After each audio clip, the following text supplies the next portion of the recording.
Hi, I'm Alina from Lakeside Nissan at Paraka. We're celebrating 33 years of being a South Australian family-owned business and 10 years in Paraka. We offer the full range of new Nissan vehicles, a great selection of RAA-approved pre-owned vehicles, spare parts, a comfortable lounge area with free coffee, and express servicing every hour for your convenience. And ask our staff about our loyalty servicing program, which will save you money. We wanted to say thanks to South Australia for your support over the last 10 years. And if you haven't met us, come down and enjoy the difference at Lakeside Nissan. The most important investment in your club is your players. Sports Centre with Victor Sports Medical provides a comprehensive range of sports medical and rehabilitation equipment. Victor Sports are proud suppliers to Australia's top sporting organisations and league, including Australian Rugby Union, the Rugby League, Baseball Australia, AFL Melbourne and Greater Western Sydney football clubs and local South Australian National Football League club Sturt. With packages to suit all budgets, you really must have your kit up to date and complete. Keep your players on the arena with Victor Sports Medical. Remember, Sports Centre reps are here to help you and your club and are happy to visit your club anytime, anywhere. Victor Sports.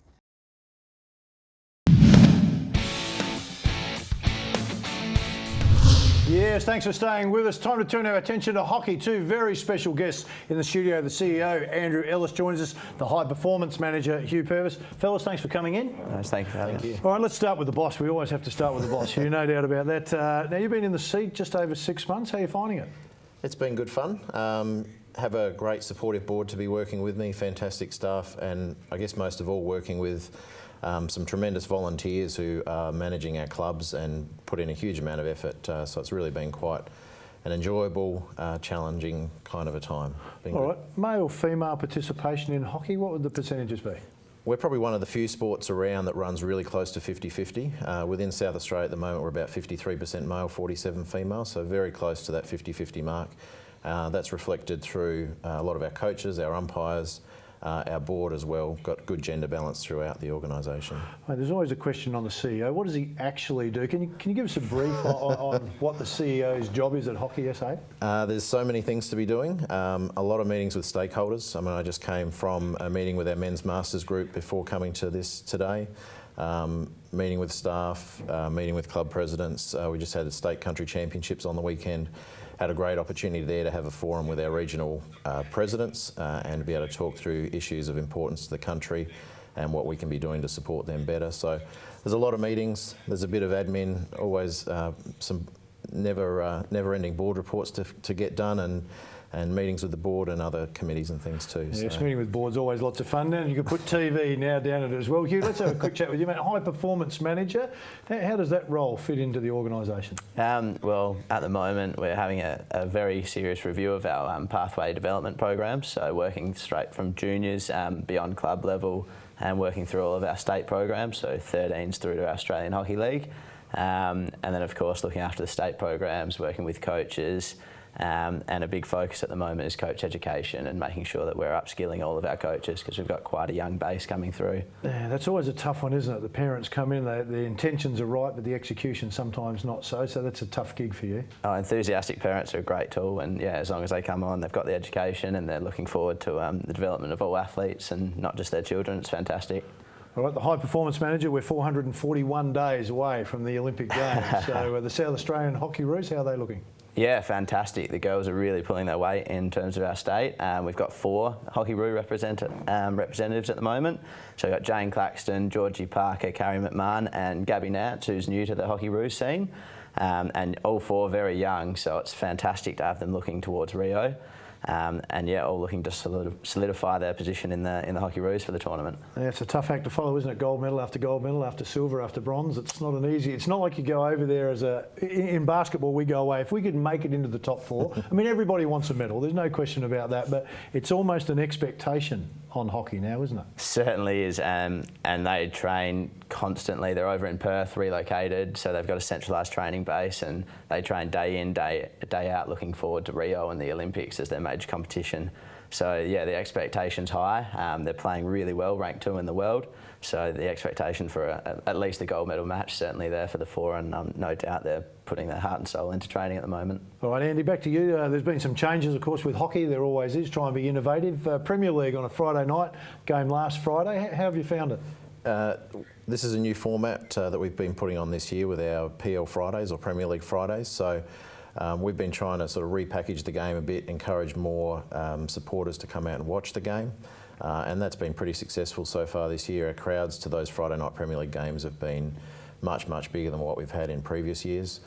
We had a fantastic opportunity just a couple of weeks ago with Channel 7 News coming out and filming during our women's Premier League match between Port Adelaide and Grange, and it was just great to be able to get a bit of extra coverage for the sport on things like that. But when you talk about Channel 7 coming out and covering that, everyone's in pink. What was happening 2 weeks ago? So around the Mother's Day weekend, we ran a theme, pink theme, and ran a VI Pink function for people to come in, and it was all in support of Breast Cancer Network Australia. So it was really great to see our teams get behind that initiative. We had teams wearing pink socks, warming up with a pink ball, wearing ribbons. We decked out part of the ground with the small pink ladies as part of the backdrop for the Channel 7 News coverage. We've had a lot of members within the hockey community who've been affected in one way or another through cancer, and breast cancer in particular. So it was really a charity partnership for us that was really quite supportive of our members in issues important to them. Yeah, well done to Hockey SA on that one. Hugh, you've just been away with the under-18s not too long ago at the Nationals. How'd that pan out? Yeah, they competed in Adelaide. Started off really strong. We had a very young squad. A number of them just been named in the 16 schoolgirls team. So young squad, expectation to be competitive, and they were very competitive throughout the tournament. Won the first game against one of the Vic teams. And from then on, it was quite a tough tournament with a bit topsy-turvy with the results going everywhere. And we came very close against the team that finished second. We were 2-0 up at half-time, and unfortunately it went sour and lost 6-2. But for such a young group, they were a fantastic group to coach. Finished 9th out of 10, but only losing 2 or 3 players moving into next year. Very positive signs for the young group. Yeah, Hugh, you touched on a lot of the under-16 girls playing in the under-18s. It's a common problem in sport with women. They get to about that 16, 17 age group and they drop off. They get involved in other things. Is that a problem in hockey as well? I think probably the next age group from 18s to 21s, it's a large gap, and I guess kind of moving from an 18 to a 21 tournament, there's a bit of disappointment because you will be playing against fully grown women. So that's probably our trouble area. I'd expect these 16s to 18s to hopefully hang around for a few more years, and judging on the tournament and their level of satisfaction, they're all very happy, and I can see them staying for a couple of years, I believe. When you look at the structure and you're saying you're looking at the pathways now into hockey, I mean, obviously netball in South Australia is the big draw on women's sport. We've seen a lot of women from basketball going over to netball. I'm imagining the same drain happening on hockey. How do you stem the tide? It's a very difficult one. Hockey's quite, I guess it's quite a specialist sport. It's difficult to play. There's not a heap of opportunities everywhere. We're trying to increase that and broaden our base. But the biggest thing we're looking at is increasing our participation numbers and the expectation to stay in the program, because there's always late bloomers. You get to 16 and suddenly your skills start to develop, you grow into your body. So we really want to widen the base and make sure that all players know they've got opportunities if they keep developing and as they get older. It's always nice to be able to hang that Olympic moment at the end though, isn't it? And, netball, as good a sport as it is, it just can't put that, you can go to the Olympics if you play hockey, or you can go to the Olympics, so it's always nice to have that one. So, and you've been in the job just over 7 months or 6 months, I mean, in the chair. What's impressed you the most? I think for me, one of the most fascinating things coming from a corporate field previous to this role, my first role really in sports, has been to get to know some of the past players, past coaches, current coaches around the sport, and actually to see their passion to win and to want to carry that over, not just on the field but off the field into the administration of the business or into corporate and other places as well. So to me, I think that's been the most impressive thing, has been being part of a sport that's been so successful on the international stage and getting to meet some people who've, to sit in a room with 3 or 4 Olympians and to hear what they've got to say has just been tremendous. Biggest challenge? I think cost of the game is a big challenge for us at the moment, and we're always doing what we can to work towards getting some more funding into the game, whether that's through sponsorships. We get a lot of great support out of state government for our facilities.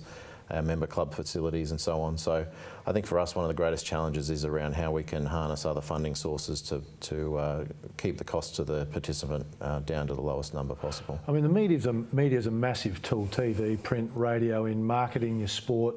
Absolutely. And we know that the AFL grab bucket loads of it. How difficult for hockey to try and make some inroads there? I think it is challenging to get cut through into the mainstream media, but notwithstanding that, I mean, we have a tremendous following on Facebook. Our website gets a lot of hits and things like that. So we've got plenty of other ways of communicating with our members and with those who could be interested in the sport outside of the traditional mainstream media as well. Yeah, it's great, the Facebook. Now, you'd have to be on that, Hugh. I'd imagine the high performance manager gets hit a fair bit on the websites and things. How do you handle that? Pretty well. We've got really supportive staff at marketing, and the CEO very, very supportive, and something that we've been doing really well, I'd say, is protecting our coaches and really making sure that everything on the social media networks, I guess, positive. Something to look forward to, but no, I don't really get anything, and everything's pretty positive at the moment. People looking forward to some improvement and some good results coming up, hopefully. Well, Andy and Hugh, thanks for coming in. Hockey definitely on the upswing here in South Australia. If you're a young, talented kid looking for sport to get a hold of, hockey's the one. You can see yourself travelling to the Olympic Games at some stage. We need to take a break. Back with more in a moment.